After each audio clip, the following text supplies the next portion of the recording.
Good afternoon. It's Friday, the 9th of April, 2021. We're on the Human Results podcast, and we've just heard the sad news that Prince Philip has died. We'd all like to pay our respects to a great man of Britain.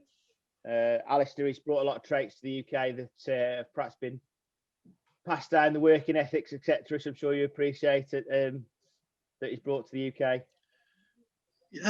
Yeah, but Ben, I mean, I'm not a particularly a royalist, but neither am I some kind of Republican either. I mean, I think Prince Philip, however, was a colourful character. I mean, remarkable servant, I think, and supporter of the monarchy for, well, I think they get married in about 1947 or something like that. I mean, he's been the longest Consort. Yes, consort. That's the word I was looking for, Ben. Yeah, and he gave us some entertainment down the years as well. And whilst whilst he sometimes courted a bit of controversy, I think he had a good sense of humour, and he was a fine old man. Yeah. Yes, he was. So so we thought we'd pay cut tribute to them. Tribute to Philip, what I think's going on. However, we are at today's podcast, and it just feels a bit more positive out there in the world itself. Alistair, spring's here, although you wouldn't believe it today. It has started to rain, of course, so maybe that is the true British spring. The pubs and the shops are opening up on Monday. The golf courses are back open. It's your dream world, isn't it? Played bad golf last Friday, and enjoyed it, but the golf not so much. But looking forward to a pint next week. Looking forward to getting my hair and my bushy blonde eyebrows shaved, and more freedom, and importantly, more economic activity, and another stage in the comeback, in the recovery. So essential for business, and of course it also throws up a lot of elements of pain and anxiety and uncertainty. People coming back into the workplace, safe working environment, all of those concerns that long-standing furloughed staff may have about that safe working environment, which is why I thought it'd be a good idea to bring Shaun along today for a chat, because Shaun specialises in and I'll let Shaun explain what they do, but at the moment they are very much able to help business in focusing on what they need to do to create that safe working environment, and to help assuage some of those anxieties that staff and indeed customers and clients and visitors will have as we come out of this hibernation, this third period. So I thought it would be a good opportunity to bring Shaun in on a chat. Well, let's do an introduction to the man himself, Shaun Kynaston from Chester Edwards Interiors.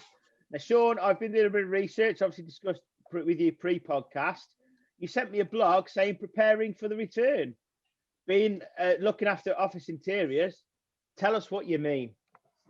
Yeah, thanks, Ben. There is a situation now, I think, where people have to, they're a little bit more cautious, as Alistair was outlining, about getting back into the office. And are they working from home? Are they not working from home? Should it be full time or not? And I think allaying some of those fears about what can happen within the office environment. A lot of the time, it's about working smarter within the environment of workspace, and helping people settle back in to their normal 9 to 5, or even looking at a spread of times that they can work to, but looking at the process of how people can work together in the future. And that could mean working at a smaller desk option where it will give more space in the office, or putting those acrylic screens in that will just work in terms of what you've been used to, but giving you a little bit of a safety zone. That's the more important thing. But the key to this is looking at the office redesign, and it doesn't really mean ripping old furniture out and putting new furniture in. It's just looking at how things can move around slightly to make people work within the environment. And so that's getting smart, really. appeasing people like HR professionals and executives? Yeah, absolutely. I mean, one of my specialist areas is back care. So I'm a back care assessor, and where people have been working at home and ending up with bad backs, they do want to get back into the office in their own chairs and working with the norm. So getting a space allotted that they can do that with is all important. But we're not just about doing that. It's creating a safe space and a safe environment that our people are going to be comfortable to work into as well.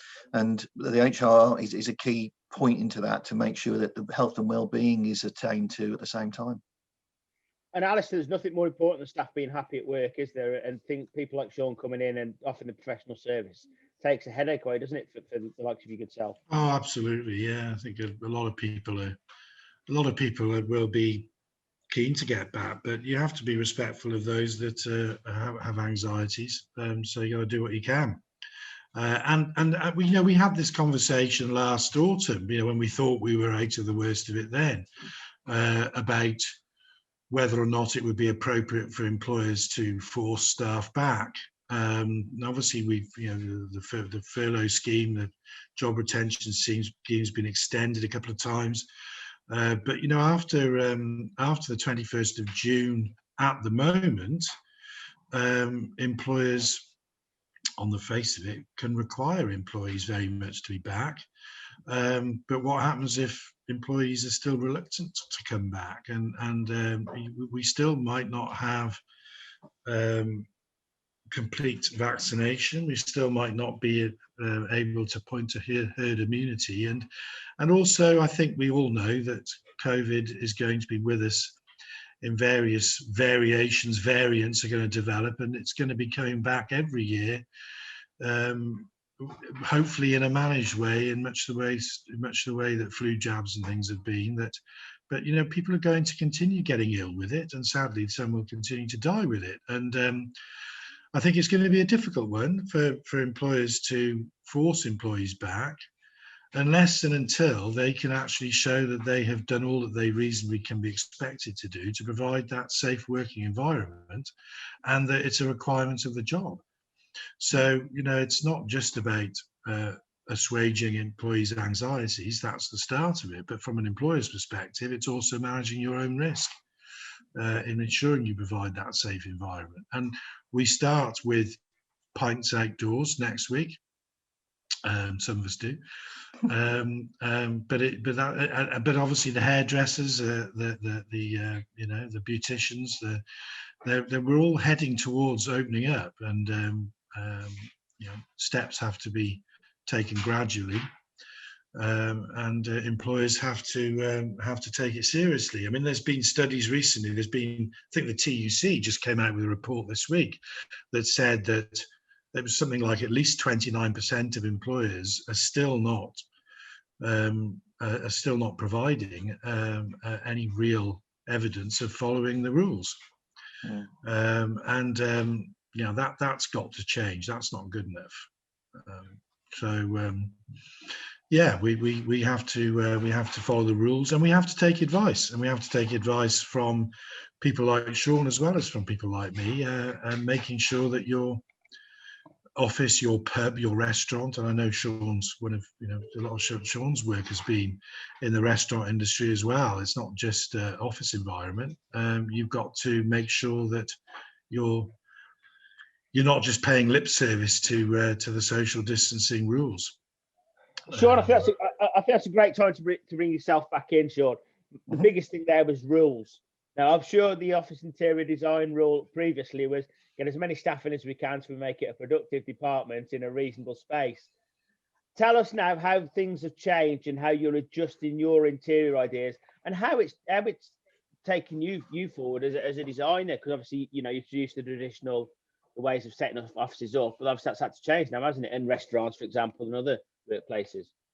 Absolutely, Ben. The key areas really we've been looking at and have to adjust to, and the good news is it has been changing over the last 4 to 5 years now, where the chicken coop style situation of everybody sitting in rows of desks that you might see within the call center operation, it's still going on in the main, but generally people are moving away from that.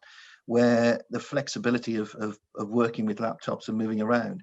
So it helps us look at design within the office to break away the chains of the desks and working booths, working pods where you can get soundproofing as well, which is greatly helped, oddly enough, that we've moved on to getting back into the office where people can have Zoom meetings, strangely enough, instead of travelling into Scotland or Wales or travelling around the UK now. They can sit in an office and have a Zoom meeting where they used to travel out, which will be the quieter zone. So design has to be taken into account to give a more spacious area for people to work and feel.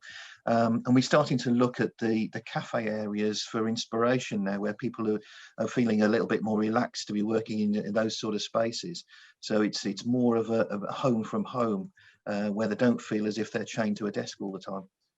And that's how we tend to work on our design space a little bit more, and it's a little bit more thought has to go into it because of getting the right social distancing spacing. But once you work within that and get the numbers correctly, it's discussing quite in depth really with management to see that is everybody going to be in the office at the same time?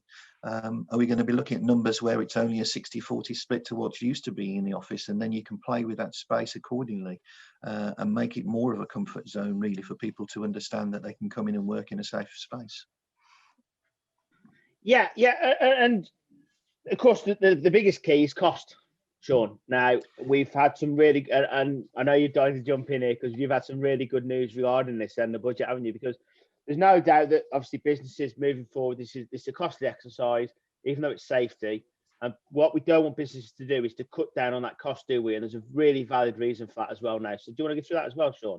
Yeah, I mean, it has been a situation, and we have been looking at this quite tightly. We try and look at an aspect with any fit out that we do to give best value for the client. So it doesn't always mean about costing thousands and thousands of pounds of knocking out walls and making space in that respect. But the good news is now that the Chancellor's introduced this super deduction as of April the 1st of this year. It means that the companies can claim 130% of capital allowance on qualifying plant and machinery investments. And that plant and machinery does include office furniture.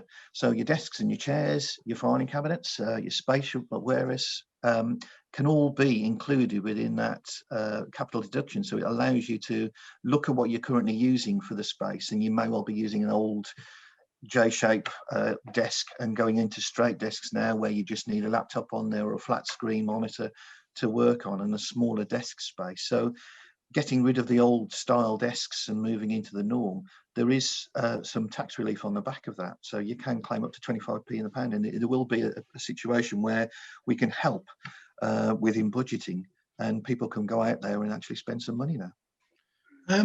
Yeah, that's interesting actually, Shaun. I hadn't been aware of the capital allowances side. How have you found the importance of the kind of, I guess in the restaurant trade, for example, and chain restaurants and things, there's a strong brand element to the design and the whole look and feel of something. How's that been in the last year, and how have you found that in the office environment? Because again, a lot of employers will try and carry their brand through into actually their space, their office, internal office space, won't they? Yeah, what's been obviously that the big spend for a lot of businesses has not been inside the office. It's more of what's happening with the websites now. But that's helped looking at rebranding. So the rebranding side has also fallen into the comfort zone of let's have a look at a rebrand that's going to reflect back into the office environment and the colours that they're using. So softer muted colours rather than those bold oranges, though very similar to what we've got in our logo, oddly enough. But there is areas of design that goes into the office that makes it softer to use. So when it comes to their online presence, they can use that logo and bring it, and then we bring the branding back into the office. And it's the same with the restaurant trade, which is the want to do as much as possible.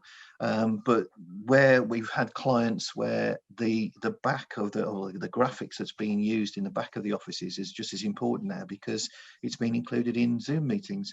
And rather than have virtual backgrounds, they can use the background of the office with a logo on it. And it helps, and it gives that awareness, I think, within the the office when the staff do walk back in, that there's the inspirational quotes that's on the walls in graphics we've been putting on there, and it's something that is important for them, and the sense of well-being, that there is a brand awareness going on with logos and comfort zones of colours for them to understand. I think it's fair to say, Shaun, that we are perhaps moving forward a lot quicker than we should have been. But where do you see we are now? Did you have this in your, so where we are now, did you expect this to happen, say 2024, 2025? Were you looking that far ahead? Yeah, I think where we were looking, when when you look at what's coming out, and the big spend is 75% of furniture sales happen inside the M25.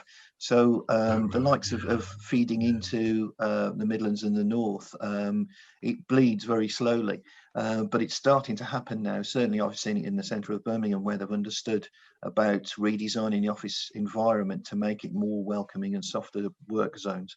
And you do see it in London, that they've created the spacing and the feel that people are great, and they want to get into work. And I think that what's happened with the virus and the situation that we're into with lockdown, that the office environment is starting to get that way, to say, how do we design it to make it easier for people to get into that space? And when there's not a need to cram 40 or 50 desks into an office, that space awareness is becoming important for them to see what they can do about putting softer seating in place, and little breakout zones for people to drop down with a laptop. And that's what's happening quite readily. But we were expecting it to hit more so in the Midlands, and probably in another, well, it's coming through slowly, but in the next 2 to 3 years, but it is speeding up quite considerably now. Is the softer seating because of it not carrying the plague quite the same as harder plastics, or is it just all about comfort? No, it is funny enough that there's a comfort factor to it, but there's also a sound deadening. So you've got a bit of soundproofing when you put a booth together, which is like a 4-seater. If you can imagine the 4-seater units that you get in the fast food zones, but fabric all the way around, and you can even put a roof on that as well now. But it gives you a quieter zone to work in. It's what happened a few years ago. Well, I say a few years ago, go back 6-7 years. There was an incline to get around from the crammed single office spaces into open plan offices. And as soon as they did that, you have more sound issues if you're not having suspended ceiling. And yeah, if you're working so you create quiet zones. Yeah, so creating quiet zones with booths and breakout areas is important really now. And again, as I touched on earlier, people can sit down with a laptop and have a Zoom meeting and not having everybody else shouting around in the background for them. Yeah, it gives them the chance to do that. Shaun, one thing that interests me now is, how have you been brought into the process earlier? So have you been brought into the initial, because a lot of companies, I would guess previously, thought they could plan it, thought they could get the office they want, and then come to you. Are you now more involved at that very, very early stage because of your experience? Yeah, you're right, Ben. There is more of a. It has been a situation where people have been reluctant because they think there's a big cost element to it. Because part of our process is a free design element to offer the client, and our 3D design blocks give so much understanding to the client to see that you can do a virtual walk around and design areas so quickly. So the changes that you can bring in, as one client we did back in January, we were starting a job of opening up the offices for them and creating spaces while they were in lockdown. And they decided on the Friday evening, when we were about to start the work, that they were having the kitchen done as well. Can we have the kitchen designed? And so I've managed to do that in about an hour of sitting with them to get the right design done, which we wouldn't have been able to do because while our guys were ripping out partition walls, I sat with a client and we redesigned the kitchen area for them, and a little breakout zone that was great for social distancing and helpful for everybody else to do that. So bringing that element in and making changes within minutes rather than hours, or going back and say, I'll come back with a drawing next week and let's do that. It's great to inspire people to understand what changes can be made within the office environment now.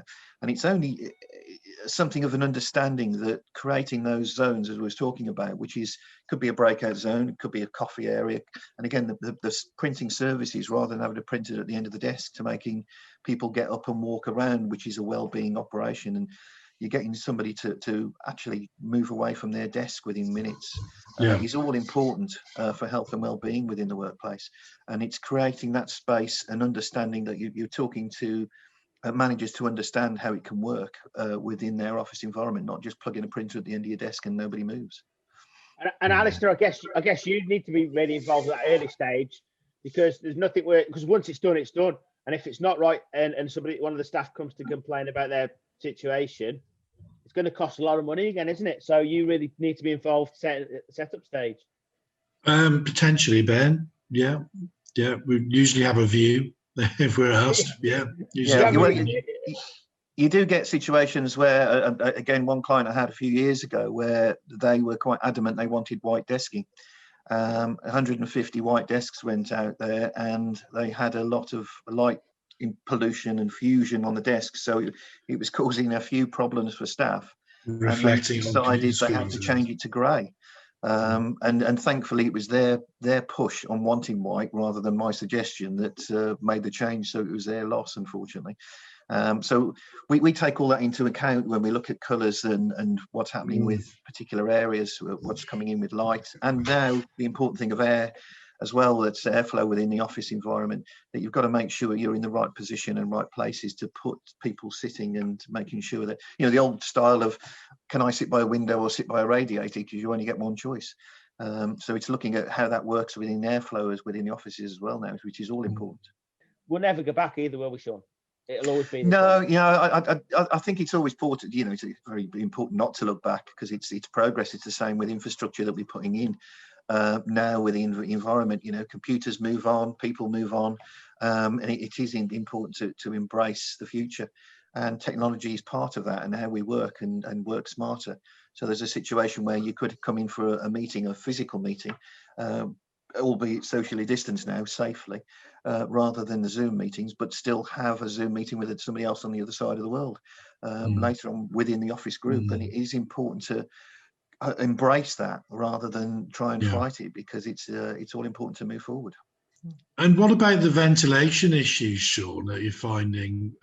Is that something that you touch on with clients? And yeah, it's not one area that we tend to make it heavy with clients, because it's one area we don't do aircon, but we look at how the offices are ventilated, and we can certainly discuss that with the client, because the previous air requirements per person was 1 cubic meter of space, which to work on with airflow, which allows it to be great. But in the new environment that we're working to with social distancing, that's doubled. But you've got to look at how the airflow works in the office, and there are now suggestions, and the government are pushing to look at clean airflow within the office. So it is a replacement air that's going in, not just the fact of cracking open a window, because it can also allow pollutants in. So you've got to look at clean airflow within the office environment, and that's something that is coming into the thoughts of how it works now, not just putting an air conditioning unit in, but making sure that you're bringing and filtered clean air within the office, because it's great for allowing people to work and be socially distanced with no chance of COVID being passed around. Not spreading the plague, or indeed other sniffles. I mean, I think back quite a few years ago now. My wife was working in an international law firm, but a huge office building, and she was forever picking up respiratory things, because they had some kind of sophisticated climate control system, which didn't actually, you couldn't open a window. There was no windows to be opened. It was all climatically controlled, and quite obviously it was helping to circulate all manner of things. And funnily enough, they also had a big problem with paper mites, I seem to recall as well, which again was some way connected to it, I think. Yeah, the paper mountain. So yeah. Okay. Well, Shaun, really appreciate your look at the office. I think it's quite important coming up over the next few weeks, as I'm sure we can all imagine, because there's nothing worse than going back to an unsafe environment. I think if there's something good to come out of the bad of coronavirus and COVID pandemic, is we will be a lot healthier and cleaner country in general. So I think the office environment is now more vital than ever. So I appreciate you coming to update people today. I think on that theme, Ben, just finally from me, but I think that kind of presenteeism, that kind of fighting through a cough and a sniffle, rather than, socially distancing, isolating yourself and working from home, maybe, that'd be interesting to see, how employers address short-term intermittent absences in future for things like that. Because if somebody's perhaps not particularly unwell now, then they may at least be able to continue working from home without any kind of penalty on the part of the employer. But you've still got to balance that. Unfortunately, not everybody's in that kind of job. So sickness absence is still an issue, but I think that employers will be keener to ensure that somebody who is under the weather is not in the work environment. I think it's important, as we've seen over the last year, that the chances of catching a cold within the office environment or at home now has greatly reduced, which is good news, certainly a positive thing. But it's also the gain of health and well-being within the workplace, that people are understanding where they have to be rather than push against it now, to move on within gaining new business. I think it's if you've got a cold, stop at home. That's the old policy, well, the new policy now, really. Yeah. So work with it. Yeah. Just a quick one. I don't know whether Miss Hobbs thought we were finishing the podcast then, but he's not getting away with sitting there quietly for 25 minutes listening to this is what Shaun's presented to us. We are opening up again Monday, Alistair. What are the pitfalls to look out for? The pitfalls. It's a big question, Ben. I think that we'll see how it's a Monday. It's after the Easter week where a lot of people are on holiday. I'm sure the date was chosen as much because it should come in a bit like a damp squib, and build from there. So the pitfalls. I mean, as an employer, has your beer settled in the taps? Do your staff know that they're coming in, and when are they coming in? What have you done to ensure that they've been retrained in some cases? How long have they been when was the last time they worked? Are they coming in? It's worth ringing round and making sure everybody's revved up and ready. I think in hospitality there will be some anxieties, but there'll also be a lot of staff who've been off for a year coming back on Monday, and some would have obviously come back last year. But in certain sectors, I was talking to an events company just yesterday, and they've got a few things coming down the track, and they're concerned about just how they've had some staff on furlough for 12 months now. So they're concerned about the morale of those staff, and actually do they really want to be back? Do they want to come back and work 40, 45-hour weeks, split shifts, hard work for not a great deal more money than what they've been sitting at home on? So I think there's lots of pitfalls, challenges, Ben, that we're all facing. Businesses will all face. But I think I couldn't just say in 1 minute now what would be the pitfalls on Monday. I think. Yeah, I think the other thing that's happened, because it certainly happened during that break between lockdowns, is with the restaurant trade, they had to employ a few more staff sensibly to do table service a lot more than you would in a pub. So you can't. Yes, of course. Yeah. And you've got that situation where it's putting pressure on the establishments, because you're getting back and find that your pint might have gone up 10p to pay for that situation of having more staff around. Yeah, that's true. But I think that talking again, as I say, to a client just yesterday, they were concerned that they've got some staff members who might have been used to grabbing large amounts of overtime when they're very busy, but actually that's counterproductive, because they're not necessarily going to be bright-eyed and bushy-tailed working the tables and getting the increased spend in the bar bill. No, that's right. It was an interesting angle, and which I got that. If you want eager staff, proactively encouraging people to drink up and order another one. in some Well, yeah, cases. the other thing that we've noticed is that we were discussing was tips. Oddly enough, for that trade, where you may well sit in the pub and have a pub meal and then leave a tip for the waiter, waitress, etc. That's been at your table. But now, if you're buying on an app and ordering it, you're not generally putting a tip down and leaving anything behind. It's so that they are suffering on the trade of that side as well. Yes, and I think more restaurants could probably use that, because I've seen it. They probably all have. We all have. If you're eating out, some restaurants will have the ability to add a tip to the pay, the handheld thing that you put your card in. Your card reader can enable you to add a tip. Obviously, some restaurants might add a service charge to the bill. It's just making sure that money goes to the pockets of the staff that all share from it. Exactly. And of course that they're responsible for declaring their tips if there's any tax issues to be resolved. But a different issue for another day for a different advisor. Different podcast, that is, yeah, definitely. No. Well, look, it's been a great podcast, and we've got some brilliant news to end to our audiences. We thank every single one of you that listens to this podcast, because over the last couple of days, we've been announced as in the top 20 for UK HR podcasts. So we appreciate everybody that supported us on that. We appreciate every guest that comes on. And of course, the biggest appreciation goes to the expert himself, Mr. Alistair Hobbs. It's all down to you, sir. Thank you, Ben.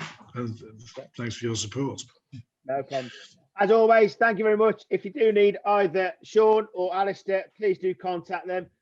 We will put Shaun's details in the comments. And Alistair's, as always, the website will be on the video and the podcast as well. Thank you very much for listening. Take care, everybody. Ta-ra all. Thanks. Bye. Cheers. Thanks, Ben.